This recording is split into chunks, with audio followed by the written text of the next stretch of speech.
இந்த நாளிலும் நாம் யூதாவை குறித்து சில காரியங்களை சிந்திப்போமாக. யூதாவின் கோத்திரத்தை குறித்தும் நாம் சிந்திப்போமாக. முதலாவது காரியம், ஆதியாகமம் 29:35 இந்த யூதாவின் பிறப்பை குறித்து சொல்லப்பட்டிருக்கிறது. ஒவ்வொரு காரணத்திற்காக பெயரை கொடுக்கிறார்கள். ஒவ்வொரு காரணம் பெயரை கொடுக்க வைக்கிறார்கள்.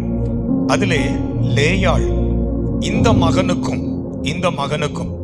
எப்படி ரூபனுக்கு, சிமியோனுக்கு, லேவிக்கு பெயர் வைக்கும் போதெல்லாம் ஒரு காரண பெயர், ஒரு காரணம். திஸ் இஸ் த ரீசன், அவனுக்கு பெயர் நான் வைக்கிறது இதுதான் காரணம் என்று சொல்லி காரணத்தோடு பெயர் வைத்தது போல இந்த மகனாகிய யூதா, இவன் 4வது பிள்ளை பிறந்த போது இவள் யூதா என்று சொல்லி அவனுக்கு பெயர் வைக்கிறார். ஏன் தெரியுமா அந்த பெயரை வைக்கிறார்? எல்லாரும் சேர்ந்து அந்த வசனத்தை வாசிப்போம். 29:35 மறுபடியும் அவள் கர்ப்பவதியாகி ஒரு குமாரனை பெற்று இப்பொழுது கர்த்தரை துதிப்பேன் என்று சொல்லி அவனுக்கு யூதா என்று பெயரிட்டது. போதும், கர்த்தரை துதிப்பேன் என்று சொல்லி, கர்த்தரை துதிப்பேன். அப்ப இந்த 4வது பிள்ளையோ கிடைக்கும் போது அவள் உள்ளம் என்ன தெரியுமா சொல்லுது? நான் கர்த்தரை இன்னும் துதிப்பேன், கர்த்தரை நான் இப்பொழுதும் துதிப்பேன். கர்த்தரை யூதா என்றாலே அந்த பெயரின் பொருள் துதி என்று அர்த்தம். துதி என்று பிரைஸ். சிலருக்கு பேர் வச்சிருப்பாங்க, யூதான்னு பேர் வச்சிருப்பாங்க. சிலருக்கு பேர் பிரைசன் வச்சிருப்பாங்க, பிரைசன் வச்சிருப்பாங்க. பிரைஸ் யூதாவை குறிக்கிற வார்த்தை தான் பிரைசன். துதி என்கிற அர்த்தம். ஆண்டவரை மகிமைப்படுத்துவேன், ஆண்டவரை ஆராதிப்பேன், ஆண்டவருக்கு புகழை செலுத்துவேன். அதான் அந்த வார்த்தை. ஒரு பெண்மணி சொல்லுகிறாள், நான் கர்த்தரை துதிப்பேன், கர்த்தரை துதிப்பேன். இன்னைக்கு நமக்குள்ளிருந்து வர வேண்டியது என்ன தெரியுமா? தேவனை துதிக்கும் துதி. துதிப்பேன், துதிப்பேன். சிலர் சபிப்பேன்னு சொல்லுவோம். ஏன்னா கிடைக்கல, நன்மை கிடைக்கல, நன்மை கிடைக்கல. தேவனை தூஷித்து ஜீவனை விடும் என்று யோபுவின் மனைவி சொல்றாளே, சபியும் துதியும் என்று சொல்லல. We should encourage others to praise. மற்றவங்க துதிக்கிறதற்காக வீட்டில் நீங்க உற்சாகப்படுத்தணும். ஒரு நன்மை நடந்துச்சுன்னா சொல்லணும், துதி, கர்த்தரை துதி, கர்த்தரை துதி. என்னுடைய பிள்ளைகள் ஏதாவது ஒரு பொருள் வாங்கி கொடுத்தா, இன்னைக்கு அப்படிதான் கேட்பாங்க. சில நேரம் வாங்கி கொடுக்கும் போது கையில வந்து பிரிச்சு பார்க்கும்போது பிரிக்க முன்னால ஜோமுனு, பிரிக்க முன்னால ஜோமுனு. அது ஒருவேளை அமேசான் கொரியர்ல வந்திருக்கலாம். பிரிக்க முன்னால ஆண்டவருக்கு நன்றி சொல்லு. நீ வேணும்னு கேட்ட ஒரு பொருள் கிடைக்குது. கிடைக்கிற பொருள் உழைக்கணும், ஆசீர்வாதமா இருக்கணும், நன்மையா இருக்கணும். கிடைச்சதுக்காக ஆண்டவருக்கு நன்றி சொல்லு, கிடைச்சதுக்காக நன்றி சொல்லு. அப்பா இருக்காரு, காசு கொடுப்பாரு, வாங்குவாரு, தருவாரு. நம்ம பாட்டுக்கு நம்ம இல்ல, நன்றி சொல்லு. கையில கடைச்சி கையில வச்சுட்டு ஜோமன சொல்லு. துதிக்க ஏவுதல் நம்ம பழக்கிறதுல தான் இருக்கு. நம்ம என்ன சொல்லி கொடுக்கிறோமோ அந்த காரியங்கள் அந்த பிள்ளைகளுக்குள் வாழ்க்கையில் அனுபவங்கள் ஆக்கப்படும். இந்த லேயாள் இப்பொழுது கர்த்தரை துதிப்பேன். வீட்டுல யூதான பேர் எப்பெல்லாம் கேக்குதோ அப்பெல்லாம் துதி அப்படின்னு ஒரு சத்தம் கேக்குதுன்னு அர்த்தம். அந்த வீட்டுல, லேயாளுடைய வீட்டுல எப்பொழுதெல்லாம் யூதா அப்படின்னு ஒரு சத்தம் கேக்குதோ அப்ப என்ன கேக்குதுன்னா துதின்னு அர்த்தம். யாக்கோபு பாப்பாரு, என்ன துதிக்கிறது? இப்போ எதை நினைக்கிறோமோ இதை செய்கிறாரா கர்த்தர், அதுக்காக கர்த்தரை துதி. இன்னமும் கர்த்தரை துதிப்பேன், நான் கர்த்தரை துதிப்பேன், கர்த்தரை துதிப்பேன். லேயாள் சொன்னது, இப்பொழுது கர்த்தரை துதிப்பேன். சங்கீதக்காரனாகிய தாவீதும் சொல்லி இருக்கிறார். 118ஆம் சங்கீதத்துல 25ஆம் வசனத்தை வாசிக்கும் போது சங்கீதக்காரனும் சொல்லுகிறான், நான் கர்த்தரை துதிப்பேன் என்று சொல்லுகிறான். 118ஆம் சங்கீதம் 25ஆம் வசனம். கர்த்தாவே ரட்சியும், கர்த்தாவே காரியத்தை வாய்க்க பண்ணும்.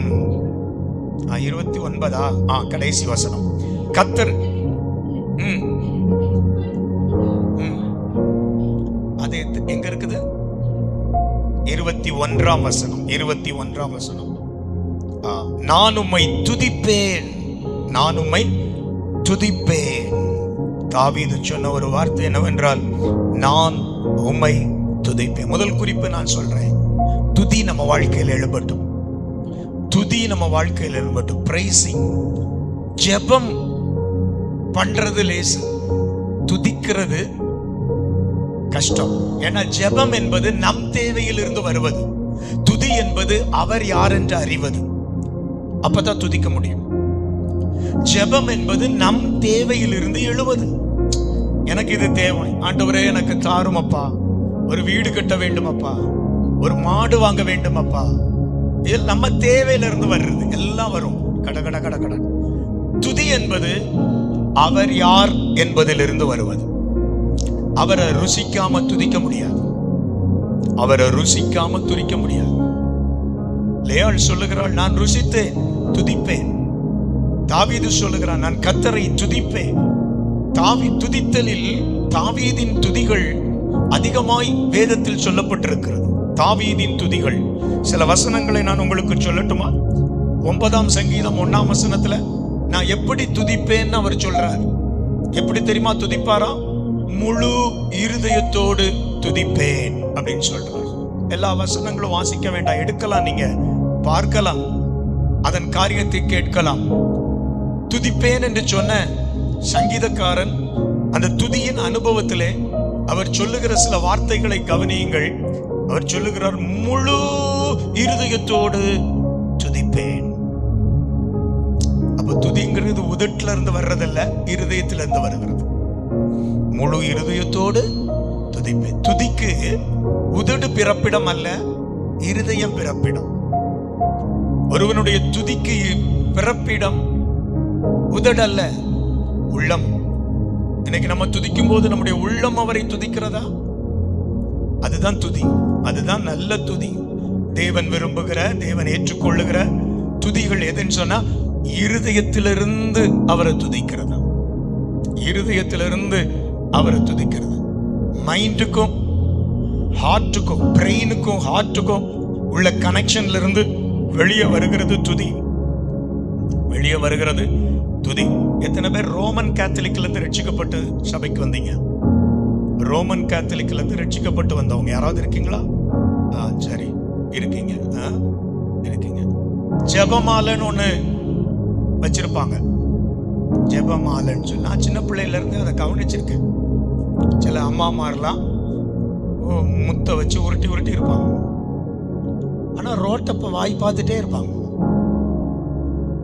இப்படி பார்த்துட்டே இருப்பாங்க, போயிட்டே இருக்கும் ஒவ்வொரு முத்தும். அப்ப அது என்ன ஜெபம்? நீங்க அப்படி பண்ணிருக்க மாட்டீங்களா இருக்கும். நான் பார்த்த அம்மா அப்படி இருந்தாங்க, சரியா? நான் பார்த்த அம்மா, அவங்க பார்த்து.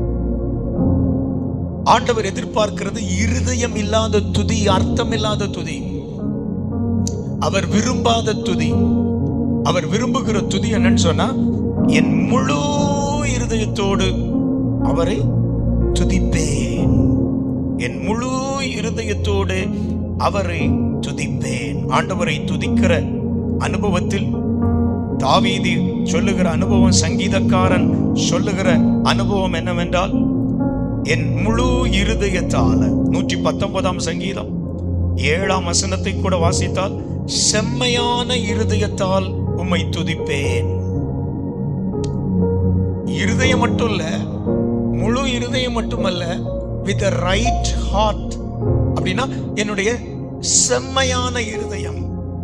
கேடுள்ள திருக்குள்ள இருதயத்தோடு துதிக்க முடியாது. கேடுள்ள திருக்குள்ள இருதயத்தோடு துதி வேண்டாம். ஆண்டவருக்கு ஏற்கும் துதிகள் எதுவா இருக்கும்னு சொன்னா, செம்மையான இருதயத்திலிருந்து கர்த்தரை நான் துதிப்பேன் சொல்றேன். இப்ப நல்ல துதிக்கிற அனுபவம் நம்ம வாழ்க்கையில. யூதாவை குறித்து சிந்திக்கும் போது, யூதாவின் கோத்திரம்னாலே அது துதியின் கோத்திரம். யூதாவின் கோத்திரம் என்றாலே அது துதியின் கோத்திரம். அவர்கள் துதிக்கிறவர்கள், அவர்கள் பாடுகிறவர்கள், அவர்கள் தேவனை ஆராதிக்கிறவர்கள், தேவனை மகிமைப்படுத்துகிறவர்கள். நீங்கள் துதிக்கிறதிலே ஓயாமல் அவரை துதிக்க ஆண்டவர் கிருபை தருவாராக. 28ஆம் சங்கீதத்துல 7ஆம் வசனத்துல தாவீது எப்படி துதிப்பேன்னு சொல்றாரு தெரியுமா? கண்டுபிடிச்சு சொல்லுங்க. யாராவது வாசிக்க வேண்டாம், நீங்க வெளிய வசனத்தை கண்டுபிடிச்சு சொல்லுங்க. என்ன வசனம்? 28ஆம் சங்கீதம் 7ஆம் வசனம். பாட்டினால் துதிப்பேன். அதான் அதுல குறிப்பு. அதுதான் தேவனை எப்படி துதிப்பேன், எப்படி துதிப்பேன்? பாட்டினால் அவரை துதிப்பேன். பாடல் ரொம்ப அவரை துதிக்கிறதற்கு உதவி செய்யும்.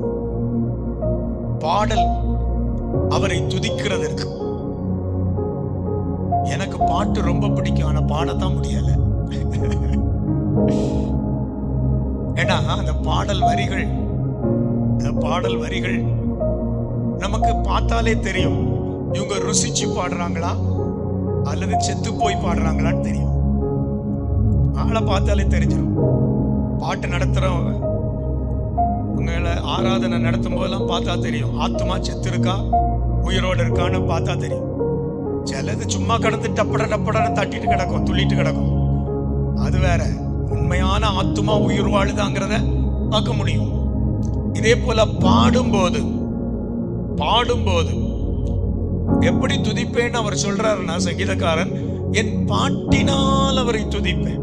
பாடுறது தப்பு இல்லை. முன்னெல்லாம் இப்போ ஆராதனையில பாடல்லாம் பாடுறோம். ஆராதனையில அவர் வார்த்தையை சொல்லி ஆராதிக்கிற நேரம் உண்டு, ஆவியில நிரம்பி ஆராதிக்கிற நேரம் உண்டு, பாடல்களால் கர்த்தரை ஆராதிக்கிற நேரம் உண்டு. சில இடத்துல வார்த்தையினால் ஆராதிக்கிறதே சில இடத்துல மறைஞ்சிட்டு ஒரு பாட்டு பாடுவாங்க, முடிச்ச உடனே அடுத்த பாட்டு வரும், இப்படியே வந்துட்டே இருக்கும். பாடலால் துதிக்கிறது தப்பு கிடையாது. எல்லா விதத்திலும் ஆவியோடும் பாடுவேன், கருத்தோடும் பாடுவேன். ஆவியோடும் துதிப்பேன், கருத்தோடும் துதிப்பேன் எடுத்துக்கிட வேண்டியதாப்போ. அப்போ இந்த பாடலால் கர்த்தரை துதிக்கிறது கத்துக்கிடணும். பாடல் கத்துக்கணும். பாடல் நம்ம ஒன்றும் சும்மா வராது. பென்ட்ரைவா காப்பி பண்ணி வாயில சொருவணும்னு பாட்டு வர்றதுக்கு எந்த பாட்டையும் பென்ட்ரைவ்ல காப்பி பண்ணு வேற பிளேயர்ல போட்டா பாடும்.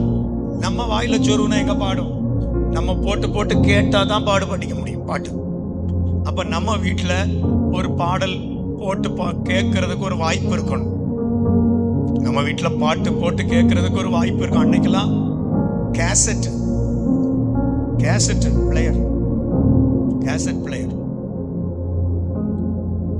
அது ஒரு வீட்டுல இருக்குன்னா அது அவ்வளவு சந்தோஷம். வெளிநாட்டுல இருந்து வந்த ஒருத்தவங்கிட்ட நாங்க ஒரு கேசட் பிளேயர் முன்ன வாங்கினா, எங்க வீட்டுல அக்காய் என்கிற ஒரு கம்பெனி, AKAI, ஒரு கேசட் போடலாம் அப்படி கேசட் பிளேயர். அப்புறம் ஒரு கேசட் பிளேயர் வந்து 2 கேசட் போடலாம், ஒரே டிராயர்ல 2 கேசட் போடலாம். சிலது பக்கத்துல இருக்கும். இப்படி விதவிதமா கேசட் பிளேயர். எதுக்குன்னா வார்த்தையை கேட்க.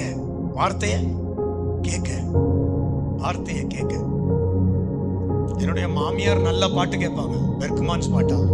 கேசட் தேஞ்சி அழுவும், கடைசியா கிடந்து ரொம்ப நேரம் போட்டா அழுவும் தெரியுமா? இழுத்து ஓயாம போட்டா அப்புறம் எப்படி? அன்னைக்கு இருந்த கேசட் பிளேயர் அது. வீட்டுல ஏதாவது ஒரு நல்ல ஒரு பிளேயர் வச்சிருக்கணும். இப்பதான் ரொம்ப சிம்பிள். ஒரு சின்ன டப்பா மாதிரி இருக்கு, ஒரு பென்ட்ரைவ் குத்துனா அதுலயே ஸ்பீக்கர் இருக்கு, அது பாட்டுக்கு பாடுது. எவ்வளவு வசதி இருக்கு துதிக்க. நீங்க தேவனை துதிக்க, ஆண்டவரை ஆராதிக்க, ஆண்டவருக்கு நன்றி சொல்ல உங்க வீட்டுல பாடல்கள் துணிக்கட்டும். நான் மதுரையில் ஒரு சர்ச்சில் போயிருந்தேன். கூட்டம் இல்லாத நேரம் அந்த கேம்பஸ்ல பாடல் சத்தம் கேட்டுட்டே இருக்கு. சர்ச்சுக்குள்ள யாரும் பாடல. வெளியே ஸ்பீக்கர் வச்சிருக்காங்க, சின்ன ஸ்பீக்கர். ஒரு இடத்துல ஒரு பென்ட்ரைவ் போட்டு ஒரு பிளேயர் வச்சிருக்காங்க, அதை ஆன் பண்ணிடுறாங்க. அது ஒரு பாடல். அப்ப அந்த கேம்பஸ்குள்ள வந்தாலே சர்ச்சுக்குள்ளலாம் டிஸ்டர்பன்ஸா இருக்காது. அது வெளியே மட்டும் அந்த கிரவுண்ட் ஏரியால வச்சிருக்காங்க. அங்க யாராவது வந்து உட்கார்ந்தா, நடந்தா, கார் பார்க் பண்ணா, பைக்கை கொண்டு வச்சா அங்க பாடல் சத்தம் என்ன செய்யும்? கேட்டுக்கிட்டே இருக்கு. நம்முடைய வீடு துதிக்கிற இடமா இருக்கட்டும். நான் பாட்டினால் அவரை துதிப்பேன் என்று சொல்லுகிறார். நான் பாட்டினால் அவரை துதிப்பேன். உங்க வீட்டிலே கர்த்தரை துதியுங்கள். உங்கள் வீட்டிலே கர்த்தரை துதியுங்கள். பாட்டினால் அவரை துதிப்பேன் என்று சொல்லுகிறேன். இன்னொரு அனுபவம் 43ஆம் சங்கீதத்துல 4ஆம் வசனத்துல இருக்குது. அதை பார்த்துட்டு யாராவது அதை எப்படி துதிப்பேன்னு சொல்றாருன்னு மட்டும் சொல்லுங்க பாப்போம். சுரமண்டலத்தால் துதிப்பேன் அப்படின்னா அவருக்கு மியூசிக் வாசிக்க தெரிஞ்சிருக்கு. சுரமண்டலம் என்கிறது ஒரு இசைக்கருவி. அந்த தேவனை துதிக்கிறதுக்கு இசைக்கருவிய வச்சிருக்கார் பாருங்க. இசைக்கருவிய வச்சிருக்கிறார். இசைக்கருவி தேவனை துதிக்கிறதுக்கு. யார் வீட்டுல எல்லாம் இசைக்கருவி இருக்கு கைய வைத்துங்க பார்க்கலாம். நான் எடுத்துட்டுலாம் ஒண்ணு வர மாட்டேன். ஒண்ணு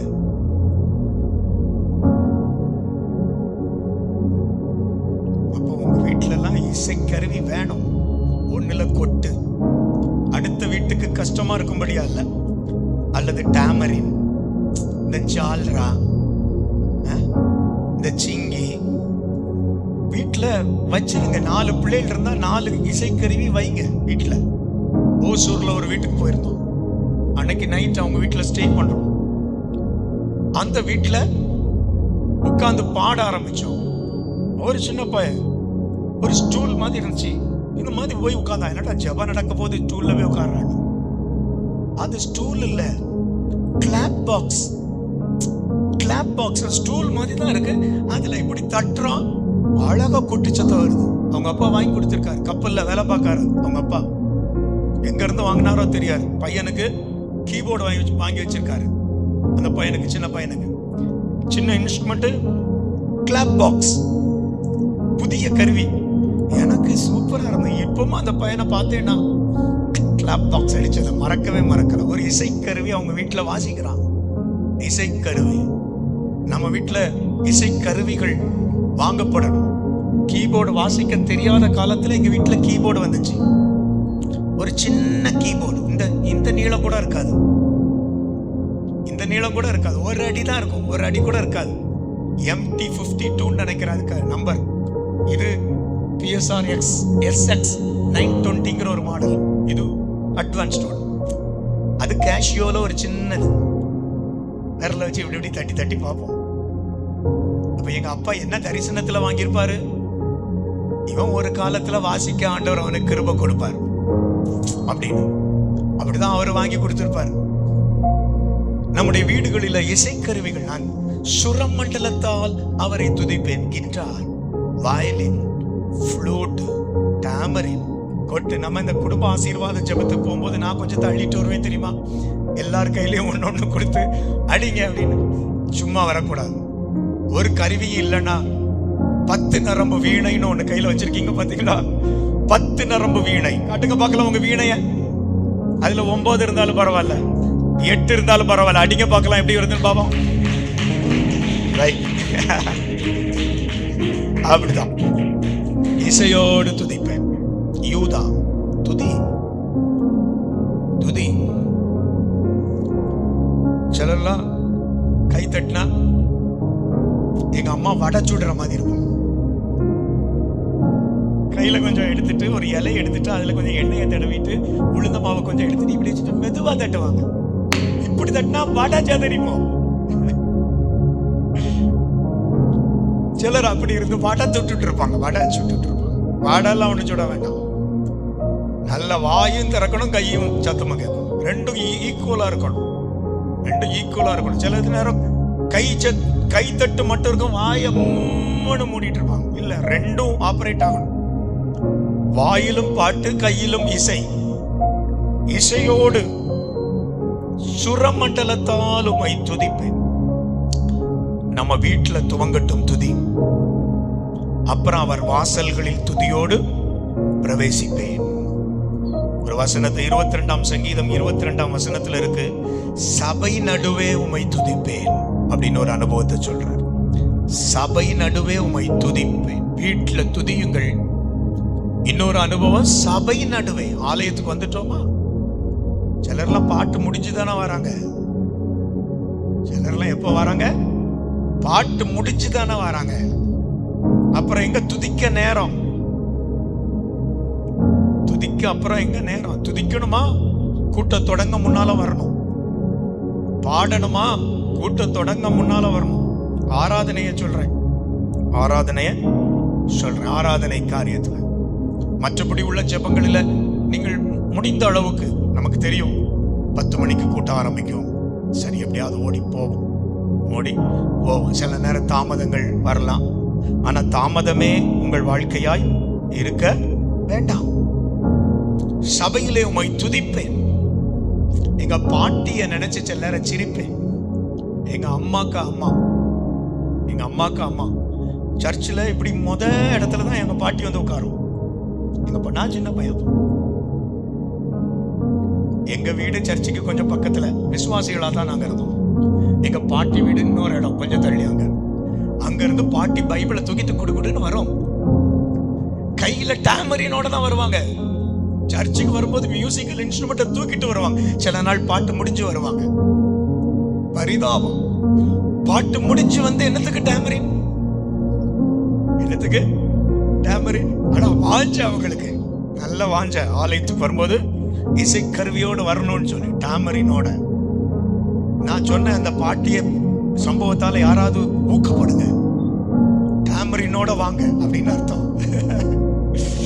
ஊக்கப்படணும். வீட்டுல இருந்து வரும்போது அந்த ஒரு பாட்டி அன்னைக்கு செஞ்சிருக்க. இந்த சர்ச்சில் யாராவது ஒருத்தருக்குள்ள ஒரு வாஞ்ச, நம்ம டாமரி நட்டு தட்டி பாடுவோம். அதெல்லாம் ஒண்ணும் தப்பே கிடையாது, கொண்டு வாங்க, யாரும் தடுத்து நிறுத்த மாட்டோம். சபையிலே உம்மை துதிப்பேன். தேவ சபை நடுவே ஆண்டவரை துதிக்கிற பிள்ளைகளாய் நாம் இருப்போமாக. 57ஆம் சங்கீதம் 9ஆம் வசனத்துல ஜனத்துக்குள்ளே உம்மை துதிப்பேன், ஜனங்களுக்குள்ளே உம்மை துதிப்பேன்னு சொல்றார். 57ஆம் சங்கீதம் 9 வாசிக்க வேண்டாம். ஜனங்களுக்குள்ளே உம்மை அங்கேயே நம்ம துதிப்போம். வீட்டுல துதி, ஆலயத்துல துதி, ஜனங்களின் நடுவே கர்த்தரை துதிப்பேன். ஆண்டவர் நமக்கு என்ன நன்மை செய்தாரோ அதை நினைத்து துதிப்போமாக. 16ஆம் சங்கீதம் 7ஆம் வசனம். 16ஆம் சங்கீதம் 7ஆம் வசனம். அதுல எதுக்காக துதிப்பேன்னு சொல்றாரு தெரியுமா? எனக்கு ஆலோசனை தந்த கர்த்தரை துதிப்பேன். அப்போ அவருக்கு என்னன்னா, ஆண்டவர் எனக்கு ஒரு நல்ல ஆலோசனை தந்தார், அதுக்காக ஸ்தோத்திரம். கர்த்தர் எனக்கு ஒரு நல்ல ஆலோசனை தந்தார், அதுக்காக ஸ்தோத்திரம். என்ன தந்தாரோ, இது துதியில என்ன வரணும்னா, உங்களுக்கு ஆண்டவர் செய்தவைகளை நினைத்து கர்த்தரை துதிக்க வேண்டும். ஆண்டவர் உங்களுக்கு தந்தவைகளை நினைத்து கர்த்தரை துதிக்க வேண்டும். 139ஆம் சங்கீதத்துல 14ஆம் வசனத்துல சங்கீதக்காரன் சொல்றாரு, எனக்கு தெரியுமா, நான் உண்டாக்கப்பட்டதை நினைத்து துதிப்பேன்.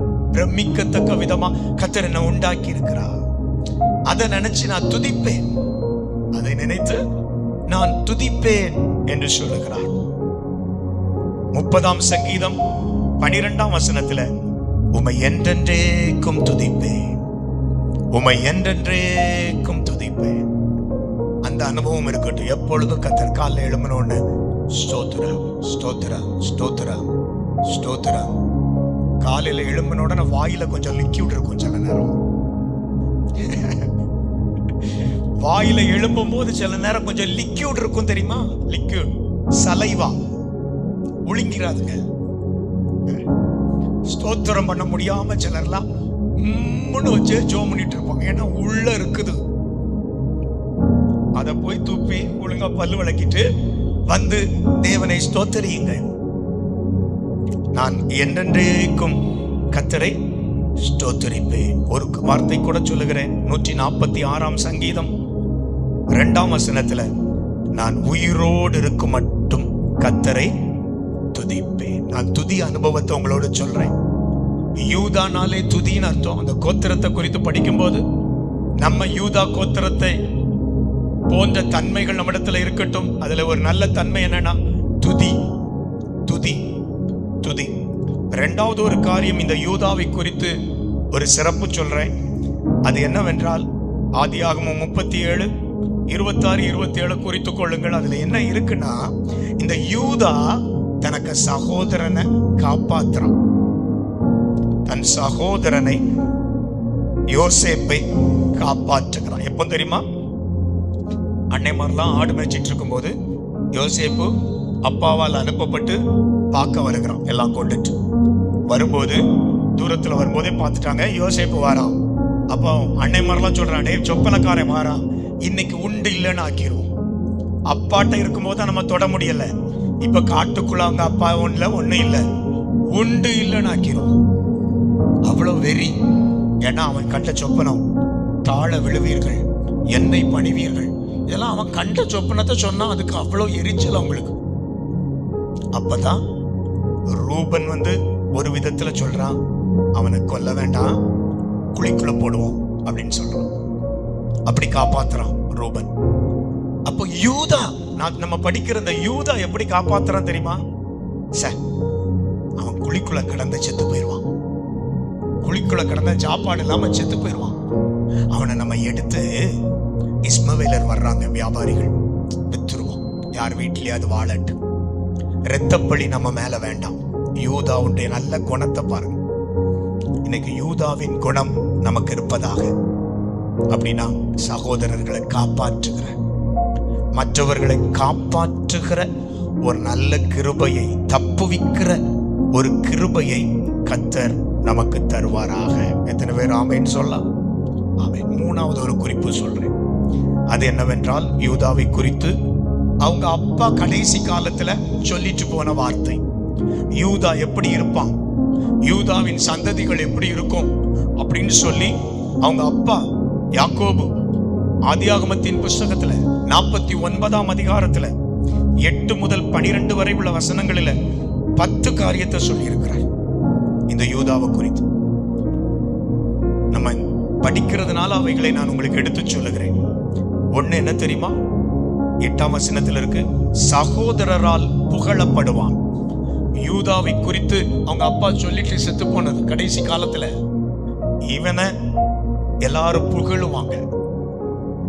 யூதாவின் வாழ்க்கை எல்லாராலும் புகழப்படுகிற ஒரு வாழ்க்கையை அடைவதே யூதாவின் வாழ்க்கை. ஹல்லேலூயா. நம்ம வாழணும், மற்றவங்க புகழணும். நல்ல பையன், நல்ல பிள்ளை, நல்ல பையன், நல்ல பிள்ளை, நல்ல பிரதர், நல்ல சிஸ்டர். பொண்ணு பார்க்கும்போது ஒரு பையனை குறித்து விசாரிச்சாங்க. நல்ல பையன் தான், கை மட்டும் கொஞ்சம் நீளம். அது ஒண்ணு இல்லைங்க, அவன் நல்ல பிள்ளை தான், வாய் மட்டும் கொஞ்சம் நீளம். இப்படி ரெண்டு நீண்டதை வச்சு எப்படி வாழ்றது? யூதா புகழப்படுவான், யூதா புகழப்படுவான். நம்ம வாழ்க்கை இகழ்ச்சிக்குரிய ஒரு வாழ்க்கையா இல்ல, புகழ்ச்சிக்குரிய வாழ்க்கை. வேகமா சொல்றேன். இரண்டாவது, அவன் கரம் சத்துருக்களின் பிடரியின் மேல் இருக்கும். யூதாவுக்கு சிறப்பா பாருங்க, எப்படி தெரியுமா? அவனுக்கு கை, யூதாவின் கை எங்க இருக்குமா தெரியுமா? அவன் சத்துருக்களுடைய பிடரி. பிடரினா எங்க இருக்கு? கொண்ட முடிய பிடிச்ச மாதிரி என்ன பிடரி. சத்துருவ தலைய பிடிச்சு, தலைய பிடிச்சு. எல்லாரும் பிசாசு பிடிச்சவங்களுக்காக ஜெபம் பண்றத முன்ன பார்த்திருக்கேன். தலை முடிய பிடிச்சுக்கிடுவாங்க, ஆடுறத பார்க்கலாம் அப்படின்னு. ஒரு நாள்லாம் பிடிச்ச போது கையோட வந்துட்டு, அது கொண்ட முடி அப்புறம் கையோட வராம எப்படி இருக்கும்? தலைய முடியெல்லாம் ஒண்ணு பிடிக்க வேண்டாம், ஆடுறத ஆடட்டும், ஆண்டவருடைய வல்லமையினால சுகமாகட்டும், ஆண்டவருடைய வல்லமையினால சுகமாகட்டும். சத்துருவின் பிடரி யூதாவின் கையில். யூதா அப்படி ஜெயம் உண்டுங்கிற ஒரு வாழ்க்கை யூதாவின் வாழ்க்கை. மூணாவது என்ன தெரியுமா? உன் தகப்பனுடைய புத்திரன் உன் முன் பணிவார்கள். யூதாவுக்கு தகப்பன் கொடுத்த ஒரு ஆசீர்வாதம், உன் தகப்பனின் புத்திரர் உன் முன் பணிவார்கள். அப்படிப்பட்ட உயர்வை கர்த்தர் உனக்கு தருவார். நான்காவது என்ன தெரியுமா? 9ஆம் வசனத்துல, நீ பாலசிங்கம், யூதாவே நீ பாலசிங்கம். அப்படிப்பட்ட வீரம், பலனுள்ள ஒரு கோத்திரம். ஐந்தாவது என்ன தெரியுமா? நீ இறையை கவர்ந்து கொள்வாய். நீ பட்டினி கிடக்க மாட்டான். உனக்கு வசனம் கிடைக்கும், உனக்கு வல்லமை கிடைக்கும், உனக்கு வார்த்தை கிடைக்கும். நீ பட்டினியா இருக்க மாட்டாய். யூதாவே, நீ இறையை கவர்ந்து கொள்வாய். இறையை கவர்ந்து கொள்ள. சிலருக்கெல்லாம் வசனமே கிடைக்காது, வசனமே கிடைக்காது.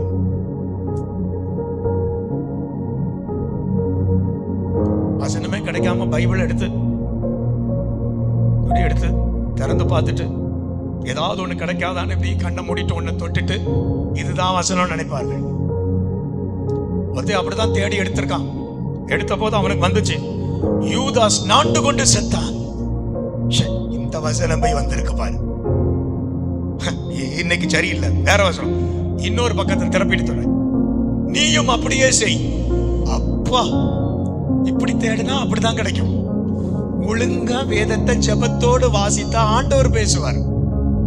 ஒழுங்கா ஜெபத்தோடு வேதத்தை வாசிச்சா ஆண்டவர் பேசுவார். உங்களுக்கு கான்டெக்ஸ்டோட வசனத்தை கத்தர் தருவார். வேத வசனத்தை அவன் இறையை கவிக்கொள்வான். 6வது காரியம் என்ன தெரியுமா? 10ஆம் வசனத்தில் இருக்கு, செங்கோல் யூதாவை விட்டு விலகாது, நீங்காது. அப்படின்னா என்ன? அவனிலே ஆளுகிறவன் உண்டு, அரசாட்சி செய்கிற ராஜாக்கள் உண்டு, அவர்களில் ஒரு காலம் ராஜாக்கள் இல்லாமல் போவதில்லை. யூதாவின் செங்கோல், ஒரு நாளும் செங்கோல் யூதாவை விட்டு நீங்காது. 7வது குறிப்பு என்ன தெரியுமா? நியாய பிரமாணிகன் ஒளிவதில்லை. யூதாவை குறித்து அவங்க அப்பா சொல்றார், என்னெல்லாம் கண்டார் பாருங்க. ஆண்டவர் அவருக்கு எவ்வளவு வெளிப்பாடு கொடுக்கிறார் யூதாவை பற்றி. நியாய பிரமாணிகன் என்ன அர்த்தம்னா, லா கிவர், சட்டம் கொடுக்கிறவன், அல்லது ஒரு விதத்துல ஊழியக்காரன் கூட எடுக்கலாம். அப்படின்னா என்ன அர்த்தம்னா, யூதாவே, உனக்கு ஊழியக்காரன் இல்லாமல் போவதில்லை அப்படியும் புரிந்துக்கலாம். ஒளிவதில்லை.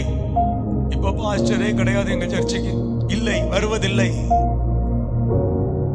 நியாயப்பிரமாணிகன் ஒளிவதில்லை. 8வது குறிப்பு என்ன தெரியுமா? யூதாவின் ஜனங்கள் கர்த்தரிடம் சேருவார்கள். யூதா கோத்திரத்தை குறித்து தகப்பன் சொன்ன வார்த்தை என்ன தெரியுமா? யூதாவின் கோத்திரத்தார் கர்த்தரிடத்தில் சேருவார்கள். அவங்க யாரும் பின்மாறி போகிறது இல்லை.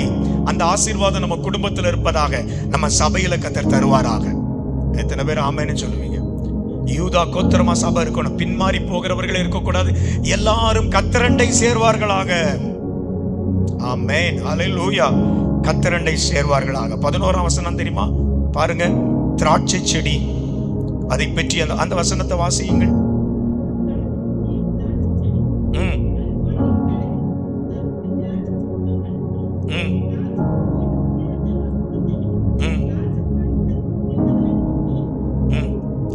அந்த வசனம் எதை தெரியுமா காட்டுது? கழுதை குட்டியை திராட்சை செடியிலும், தன் கோவேரி கழுதையின் குட்டிகளை நற்குல திராட்சை செடியிலும் கட்டுவான். உங்க வீட்டுல யாராவது கருவேப்பில கண்ணுல போய் நாயை கட்டி போடுவீங்களா? கருவேப்பில செடி வச்சு வளர்க்குறீங்க, நாயை கொண்டு கட்டுவீங்களா? புடுங்கிட்டு போயிடாது.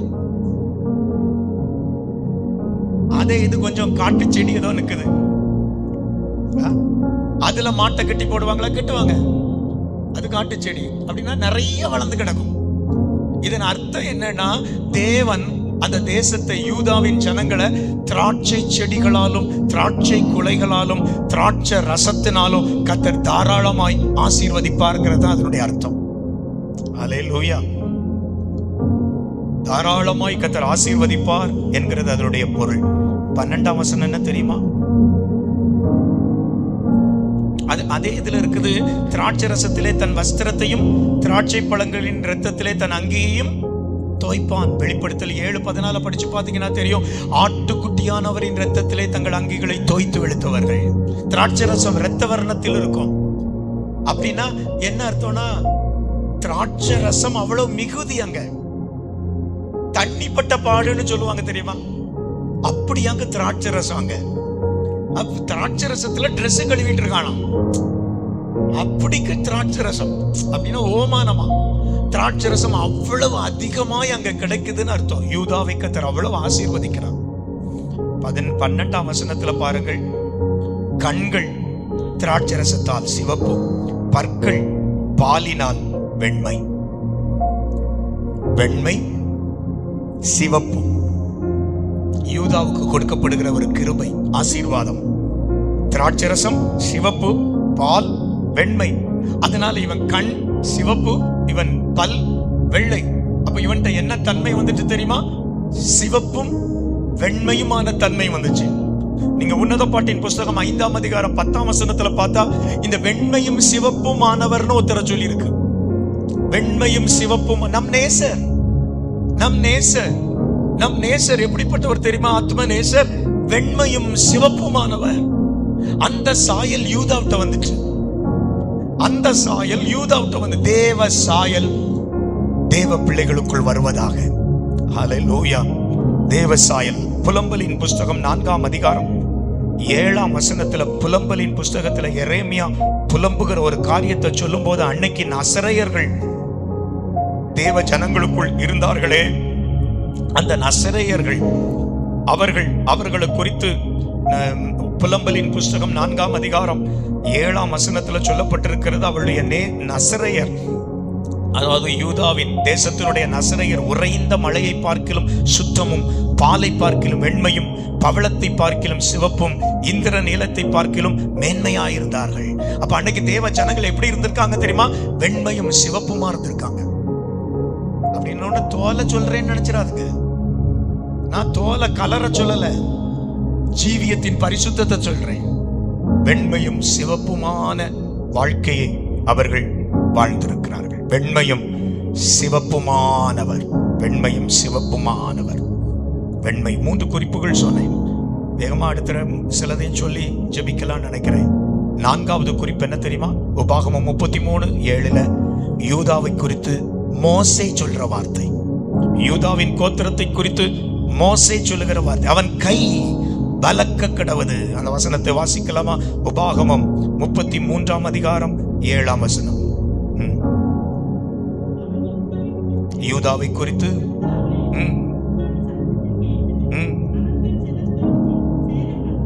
ஜனத்தோட சேர பண்ணும், அவன் கை பலக்க கடவது, சகாயராய் இருப்பீராக. 4வது குறிப்பு மோசே யூதாவை குறித்து சொன்ன அழகிய வார்த்தை. 5வது யூதா கோத்திரத்தை குறித்து வந்து சொல்றேன். ரொம்ப சிறப்பான ஒரு காரியத்தை பார்த்தேன். என்னவென்றால், இஸ்ரவேல் ஜனங்கள் வனாந்தரத்துல நடக்கும்போது கானான் எப்படி இருக்குன்னு வேவு பார்க்க போனாங்களா? எத்தனை பேர் போனாங்க? 12 பேர் போனாங்க. அதுல நற்செய்தி கொண்டு வந்தது எத்தனை பேர்? 2 பேர். அந்த 2 பேருக்கு பெயர் என்ன? காலேப், யோசுவா. அந்த 2ல 1 யூதா கோத்திரத்தில் உள்ள ஆளு. அது யாரா இருக்கும்? இதுவரை சூப்பரா சொன்னீங்க. 12ல 2 உருப்படி. அந்த 2 பேருடைய பேர் எங்களுக்கு தெரியும். சூப்பர், நல்லது. இன்னும் கூட ஒன்ன தெரிஞ்சுக்குவோமா? அது எண்ணாகம புஸ்தகம் 13ஆம் அதிகாரம் 6ஆம் வசனம். எண்ணாகமம் 13:6 சொல்லப்பட்டிருக்கிறது, யூதா கோத்திரத்தில் எப்னேயின் குமாரனாகிய காலேப். அந்த வேவு பார்க்க போன 12 பேர் யாரெல்லாம் அதுல லிஸ்ட் போட்டிருக்கு. அதுல காலேப் யூதா கோத்திரத்தில். அந்த கோத்திரத்துல தான் காலேப் கானானை போய் பார்த்துட்டு நல்ல செய்தி சொன்ன ஒரு ஆளு. நல்ல செய்தி. அப்ப அந்த கோத்திரத்தில் எவ்வளவு சிறப்பு இருக்குதுன்னு பாருங்க. 6வது சொல்லுகிறேன், கர்த்தர் இந்த கோத்திரத்தை குறித்து ஒரு திட்டம் வச்சிருந்தார். எங்கேயும் முதல்ல அனுப்புவார். சில இடத்துல பாத்தீங்கன்னா சிலரை ஆண்டவர் முதல்ல போ சொல்லுவார். சிலர் பயந்து ஐயோ நான் இல்ல, யாராவது போட்டு. இந்த 3 மைக் இருக்கு, யார் வருவது? ஐயோ நான் வரலப்பா. அதுக்காகவே சிலர் ஆப்சென்ட் ஆயிருவாங்க.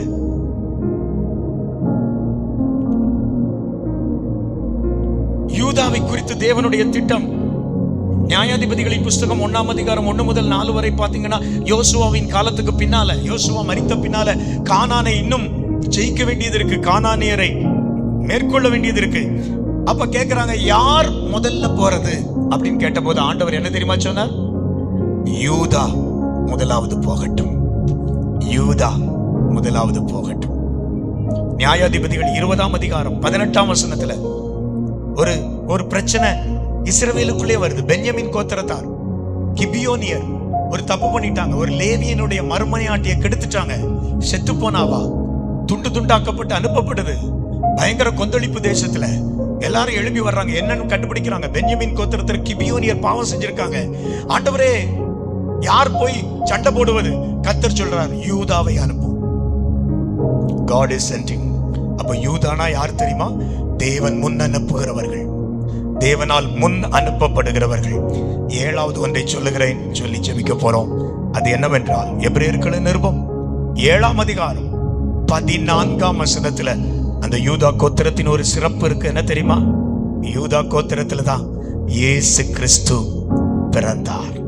எபிரேயர்களின் நிருபம் 7ஆம் அதிகாரம் 14ஆம் வசனத்தை வாசிக்கலாம். நம்முடைய கர்த்தர், நம்முடைய தேவன், நம்முடைய இயேசு யூதா கோத்திரத்தில் தோன்றினார் என்று பிரசித்தமா இருக்கு. போதும். யூதா கோத்திரம் சிறப்பான கோத்திரம். இன்னைக்கு நம்ம படிச்சிருக்கிற அந்த கோத்திரம், நம்ம குடும்பம் யூதா கோத்திரமா இருக்கட்டும். காப்பாற்றுகிற ஒரு கோத்திரம், காப்பாற்றுகிற ஒரு கூட்ட ஜனங்கள் உள்ள தகப்பன் இந்த கோத்திரத்தை குறித்து நிறைய நல்ல காரியத்தை சொல்லி இருக்கிறார். நிறைய நல்ல காரியம். இந்த கோத்திரத்துல தான் நல்ல காலை பிறந்திருக்கிறார். நல்ல காலை பிறந்திருக்கிறார் இந்த கோத்திரத்துல. ஆண்டவர் இந்த கோத்திரம் தான் முன் செல்லுகிற ஒரு கோத்திரமா வச்சிருக்கிறார். ஜெபிக்கலாமா? ஆண்டவரிடத்துல நம்ம ஜெபிக்க போறோம். அதுக்கப்புறம் ஒரு 10 நிமிடங்கள் மாத்திரம் குடும்பங்களுக்காக நம்ம ஜெபிக்க போறோம். இப்போ இந்த நேரத்துல யூதாவை போல, ஹல்லேலூயா, யூதாவை போல அந்த வார்த்தையை சொல்லி ஜெபிங்க. என் குடும்பம் யூதாவை போல இருக்கட்டும். என்னுடைய சபை துதிக்கிற சபையா இருக்கட்டும். துதிக்கிற யூதா. இன்னும் கர்த்தரை துதிப்பேன், இப்பொழுதும் கர்த்தரை துதிப்பேன், இப்பொழுதும் கர்த்தரை துதிப்பேன், இப்பொழுதும் கர்த்தரை துதிப்பேன். ஹல்லேலூயா, ஹல்லேலூயா, ஹல்லேலூயா, ஹல்லேலூயா. ஸ்தோத்திரம், ஸ்தோத்திரம், ஸ்தோத்திரம், ஸ்தோத்திரம், ஸ்தோத்திரம், ஸ்தோத்திரம் ஆண்டவரே, ஸ்தோத்திரம் ஆண்டவரே, ஸ்தோத்திரம் ஆண்டவரே. ஹல்லேலூயா. இயேசு கிறிஸ்து தோன்றின ஒரு கோத்திரம் தான் யூதா கோத்திரம். நான் சொல்றேன், இனி ஒரு நேரம் இயேசு கிறிஸ்து தோன்ற போகிறார். சபைக்காக மத்தியவானத்துல, சபைக்காக, யூதாவாகிய சபைக்காக கர்த்தர் மத்தியவானத்துல தோன்ற போகிறார். நம்ம அவரோடு கூட எடுத்துக்கொள்ளப்படுகிற கூட்டமாய் இருக்க ஆண்டவர் கிருபை தருவாராக, கிருபை தருவாராக, கிருபை தருவாராக. ஹல்லேலூயா, ஹல்லேலூயா. ஸ்தோத்திரம், ஸ்தோத்திரம், ஸ்தோத்திரம், ஸ்தோத்திரம், ஸ்தோத்திரம், ஸ்தோத்திரம், ஸ்தோத்திரம் ஆண்டவரே. ஹல்லேலூயா, ஹல்லேலூயா, ஹல்லேலூயா. நான் ஜெபிக்கிறேன். எங்கள் அன்பின் நல்ல பிதாவே, இந்த நாளுக்காக கர்த்தரை துதிக்கிறோம். கர்த்தாவே, உம்முடைய சமூகத்துல நாங்கள் வந்து அதிகாலை நேரத்திலும் இடத்துல ஜெபித்தோம் ஆண்டவரே. கர்த்தருடைய பாதத்தில் நாங்கள் அமர்ந்திருக்கும் கிருபையை நீ தருகிறீர், அதற்காக ஸ்தோத்திரம். இந்த நேரத்திலும் யூதாவை குறித்து நாங்கள் தியானிக்கும் போது பல காரியங்கள் அந்த கோத்திரத்தை குறித்து அறிகிறோம். எங்கள் குடும்பங்கள் அவ்விதமான நல்ல சிறப்புடையதா இருக்கட்டும் என்று ஜெபிக்கிறோம். தொடர்ந்து ஜெபிக்க கிருபை தாரும். இயேசுவின் மூலம் ஜெபிக்கிறோம் எங்கள் நல்ல பிதாவே. ஆமென்.